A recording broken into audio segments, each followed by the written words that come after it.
Welcome to Savita Dental College lecture class series in general pathology. The topic of discussion is thrombosis.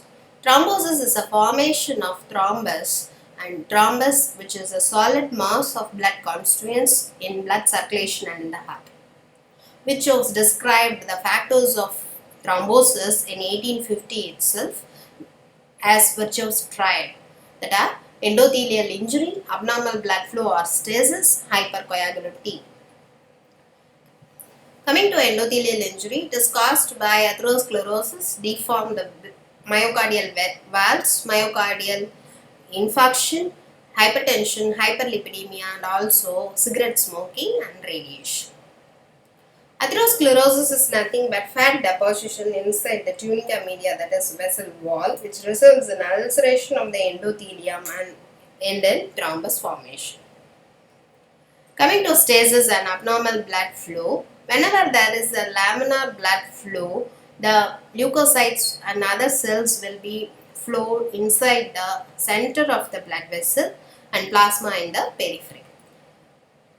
The stasis causes platelets to contact with the endothelium and activate the clotting system, and endothelial activation and leukocyte adhesion also. Coming to hypercoagulability or thrombophilia, it is of two types, primary and secondary. Primary is due to inherited prothrombotic causes like mutations. Secondary is due to acquired prothrombic status. Primary hypercoagulability results from factor V Leiden mutation, prothrombin mutation, and deficiency of protein C, S, and antithrombin.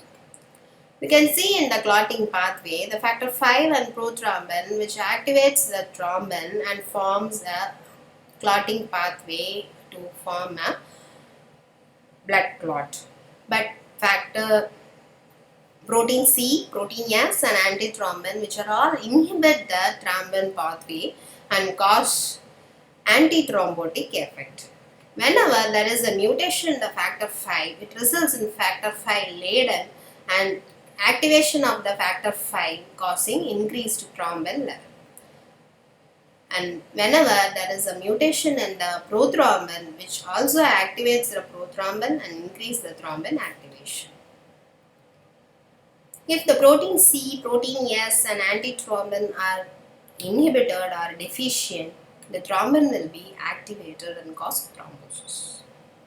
Coming to secondary hypercoagulability, it always results in external causes like antiphospholipid antibodies, malignancies, immobilization, surgery and pregnancy, and high estrogen intake.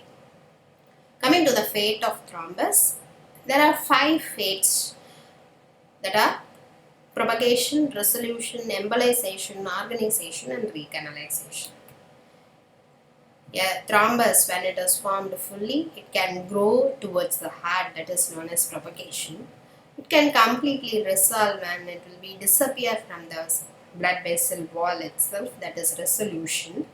It can a part of thrombus detached and enter into the circulation and cause embolization, that is embolization, and the thrombus can aggregate with the fibrosis and form a tumor-like masses, that is known as organization, and it can recanalize to form a new blood flow to that involved thrombus. Coming to the thrombus types, that are arterial and venous.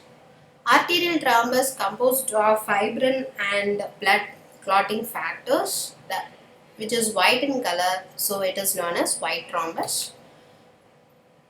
The venous thrombus is otherwise known as red thrombus because it is majorly composed of RBCs and less of fibrin.